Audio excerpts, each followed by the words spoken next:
तर लोकशाहीच्या एक्झिट पोलनुसार कोणत्या विभागामध्ये कोणाच्या किती जागा येतील आणि कुठे कोणता उमेदवार जिंकणार ते बघूयात ग्राफिक्सच्या माध्यमातून। प्रत्येक विभागामध्ये मवियाला आणि महायुतीला नेमक्या किती जागा मिळणार आहे ते बघणार आहोत, कारण काटेकी टक्कर पाहायला मिळाली होती आणि लोकशाहीच्या एक्झिट पोलनुसार भाजपला राज्यामध्ये 13 जागा मिळू शकतात, तर शिंदेंच्या शिवसेनेला 6 जागा आणि अजित पवारांच्या राष्ट्रवादीला 2 जागा मिळताना दिसत आहेत। काँग्रेसला 10 जागा मिळताना दिसत आहेत। काँग्रेस जिथं मागच्या वेळेला फक्त 1 जागा होती ती आता 10 एवढी होताना दिसून येते एक्झिट पोलनुसार। तर शिवसेना युबीटीला 12 जागा मिळताना दिसून येत आहेत आणि त्याचबरोबर मुंबईचा एक्झिट पोल आपण बघितला तर महायुतीला फक्त 2 जागा मिळतात 6 पैकी आणि मवियाला 4 जागा मिळताना या ठिकाणी दिसून येत आहेत। भाजपला 1 जागा, शिवसेना 1 जागा या ठिकाणी मिळते, तर दुसरीकडे मवियाला काँग्रेसला 1 जागा, शिवसेना युबीटीला 3 जागा आणि राष्ट्रवादी एसपीला 0 जागा मुंबईमध्ये मिळताना पाहायला मिळतात। दरम्यान उत्तर महाराष्ट्राचा एक्झिट पोल आपण बघितला तर या ठिकाणी महायुतीला 3, मवियाला 3 म्हणजे बरोबरीचा सामना या ठिकाणी होताना दिसतोय।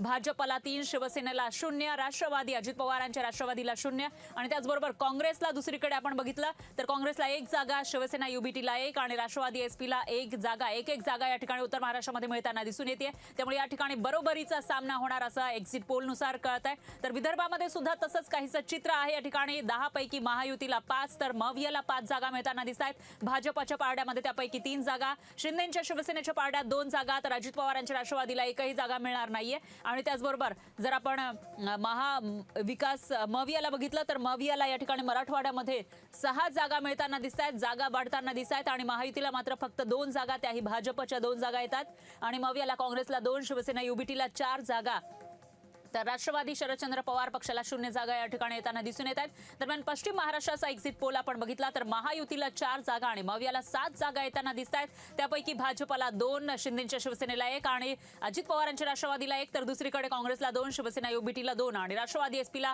3 जागा या ठिकाणी मिळताना दिसत आहेत। पश्चिम महाराष्ट्रामध्ये आपण एक्झिट पोल या ठिकाणी बघत आहोत। दरम्यान भाजपला 2, शिवसेनेला 1, राष्ट्रवादी अजित पवारांच्या राष्ट्रवादीला 1, काँग्रेसला 2, शिवसेना युबीटीला 2, राष्ट्रवादी एसपीला 3 आणि वंचितला 0 जागा, तर इतरला 1 जागा मिळताना या ठिकाणी पाहायला मिळते। दरम्यान राष्ट्रवादी एसपी मोठा पक्ष या ठिकाणी म्हणून समोर येणार असं दिसतंय। दरम्यान लोकशाहीचा एक्झिट पोल आपण बघू शकतोय, महाविकास आघाडीला इथं 26 जागा दिसत आहेत, महायुतीला 21 जागा, तर इतर पक्षांना 1 जागा दिसतेय। राज्यामध्ये जे 48 जागा आहे त्यापैकी कोणाला किती सीट मिळणार, कोणती जागा कोणाच्या पारड्यात पडणार ते आपण या ठिकाणी बघू शकतोय। महाराष्ट्रातल्या एक्झिट पोलचा हा अंदाज आपण बघतोय। लोकशाही मराठीचा हा एक्झिट पोल आहे, तर महाराष्ट्रामध्ये जी हवा होती त्यानुसार यंदा महायुतीची पिछेहाट होताना पाहायला मिळते आणि मवियाची मात्र सरशी होताना दिसून येते।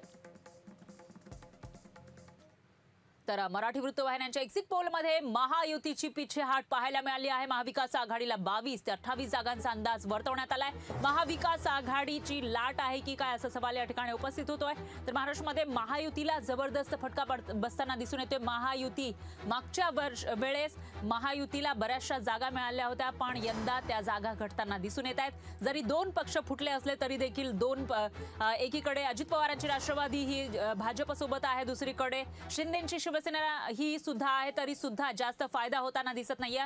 महायुतीला जबरदस्त फटका बसताना दिसतोय आणि लोकशाहीचा त्याचबरोबर रुद्र मीडियाचा आणि श्री मीडियाचा हा एक्झिट पोल आपण बघू शकतो। लोकसभेचा हा एक्झिट पोल आहे। भाजपला लोकशाहीच्या एक्झिट पोलनुसार 13 जागा, रुद्रच्या एक्झिट पोलनुसार 9, तर श्री मीडियानुसार 20 जागा मिळताना या ठिकाणी पाहायला मिळतात। दरम्यान शिवसेनेला लोकशाहीच्या एक्झिट पोलनुसार 6 जागा, रुद्रच्या एक्झिट पोलनुसार 3 जागा, तर श्री मीडियाच्या एक्झिट पोलनुसार 8 जागा मिळताना दिसत आहे शिंदेंच्या शिवसेनेला आणि अजित पवारांच्या राष्ट्रवादीला श्री मीडियाच्या एक्झिट पोलनुसार 3 जागा, तर रुद्रनुसार 1 जागा आणि लोकशाहीच्या एक्झिट पोलनुसार 2 जागा राज्यामध्ये मिळताना दिसत आहेत। आणि काँग्रेसच्या जागा आपण बघितल्या तर लोकशाहीच्या एक्झिट पोलनुसार काँग्रेसला 10 जागा, रुद्रनुसार 12 जागा आणि श्री मीडियानुसार 6 जागा राज्यामध्ये मिळताना दिसत आहेत। दरम्यान आपण शिवसेना युबीटीचा जर एक्झिट पोल बघितला तर लोकशाहीच्या एक्झिट पोलनुसार 12 जागा, रुद्रनुसार 14 जागा तब्बल मिळताना दिसत आहेत। 17 पैकी 14 जागा, 17 जागांवर शिवसेना युबीटी निवडणुकीच्या रिंगणात उतरलेली आहे आणि श्री मीडियानुसार 8 जागा ठाकरेंची शिवसेना जिंकणार असं दिसतंय। दरम्यान राष्ट्रवादी एसपीला लोकशाहीच्या एक्झिट पोलनुसार राज्यामध्ये 4 जागा मिळणार, तर रुद्रच्या एक्झिट पोलनुसार 8 जागा आणि श्री मीडियानुसार 2 जागा मिळताना दिसून येतात। दरम्यान इतरांना 1 जागाच तिन्ही एक्झिट पोलमध्ये आपल्याला पाहायला मिळते, त्यामुळे ती 1 जागा सांगलीची असल्याचं बोललं जातं। लोकशाही मराठी ऐका, पहा, जागरूक रहा।